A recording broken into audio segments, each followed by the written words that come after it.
আজকে আদাওয়ারে আসার পরে এক মা আমারে প্রশ্ন করলো, হুজুর আমার ছেলেটা আপনার সমর্থনকারী, এখন তার হুমকি দিচ্ছে নির্বাচনের পরে নাকি তার খবর করবো। আসার আগেই তার প্রতিবেশীকে হত্যার হুমকি দেয়।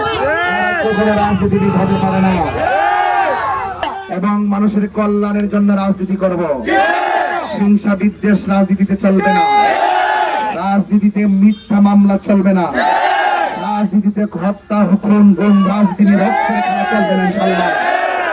আজ আপনারা দেখেছেন গোয়ালনগরের ইতিহাস কাকে বলে। আজকে আমি পরিষ্কার ভাষায় বলতে চাই, এই স্বাধীনতার সপক্ষের শক্তি যারা আপনারা আছেন, আমরা দেশকে ভালোবাসি, কথা বলেন ঠিক কিনা? আমি অনেক দিন এই রাস্তা দিয়ে এসেছি, দীর্ঘ 22 বছর, কিন্তু রাস্তার মধ্যে দেখেন 10 হাত যাওয়ার পরে পরে এক একটা এমন গাথা, মা বোনেরা রোগীরা অনেক কষ্ট পায় এবং আমরা রাত্রে যখন 12টা বাজে এই রাস্তা দিয়ে যাইতে আমরা ডরাই জানেননি ডাকাতের কারণে। আমি কথা দিয়ে যাই, তাই হুজুর যা করবো তাই করবে। আমি কথা দিয়ে যাই ইনশাআল্লাহ, ওই মাগরিবের পর থেকে রাত্র সারা রাত্র পর্যন্ত এই রাস্তায় পুলিশি টহল থাকবে আপনাদেরকে বলতে চাই এই রাস্তা দিয়ে আপনার নির্বিঘ্নে আসা যাওয়া করবেন। চাঁদাবাজ মুক্ত, দুর্নীতিবাজ মুক্ত সমাজ এবং ডাকাতির ক্ষেত্রে সিন্ডিকেট ইনশাআল্লাহ ভেঙে দিব। এবং আপনারা জানেন এই বাংলাদেশ একটি স্বাধীন রাষ্ট্র, আমাদের বাক স্বাধীনতাকে রুদ্ধ করার জন্য অনেক পেশি শক্তি মাঠে নেমেছে। পেশি শক্তি আর আধিপত্যবাদকে রুখে দিয়ে এই বাংলাদেশের এবং বিশেষ করে চোরারঘাট মাধবপুরের আপামর শান্তিপ্রিয় জনতা এবার বুলেট নয় ব্যালটের মাধ্যমে প্রমাণ করবে।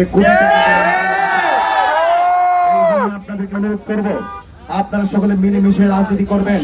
আপনার ভোট আপনি চান, আমার ভোট আমি চাইবো, কিন্তু রাজনীতির নামে কোন রক্তের খেলা চলবে না। যারা আমাকে ভোট দিবেন তারাও আমার, যারা আমাকে ভোট দিবে না তারাও আমার। হলো রাজনীতি, কথা বলেন ঠিক কিনা? আজকে আদাওয়ারে আসার পরে এক মা আমারে প্রশ্ন করলো, হুজুর আমার ছেলেটা আপনার সমর্থনকারী, এখন তার হুমকি দিচ্ছে নির্বাচনের পরে নাকি তার খবর করবো। আসার আগেই তার প্রতিবেশীকে হত্যার হুমকি দেয়। রাজনীতিবিদ হতে পারে না।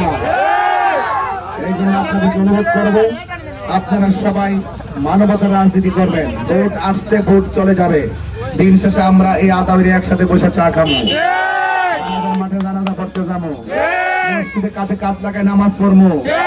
মসজিদে যদি কাঁধে কাঁধ লাগায় সব রাজনীতিবিদরা যদি নামাজ পড়তে পারে, তাহলে আমরা কেন পারবো না? আমরা কেন রাজনীতির মাঠটাকে সুন্দর করে সাজাতে পারবো না? এই জন্য ভাইয়ের আমার, সবাই আমার জন্য দোয়া করবেন এবং ভালোবাসা আর ইনসাফের ভিত্তিতে রাজনীতি হবে। তার উপর কোনো জুলুম কিংবা বৈষম্য করা হবে না। সবাই ভালো থাকুন, সুস্থ থাকুন। আসসালামু আলাইকুম।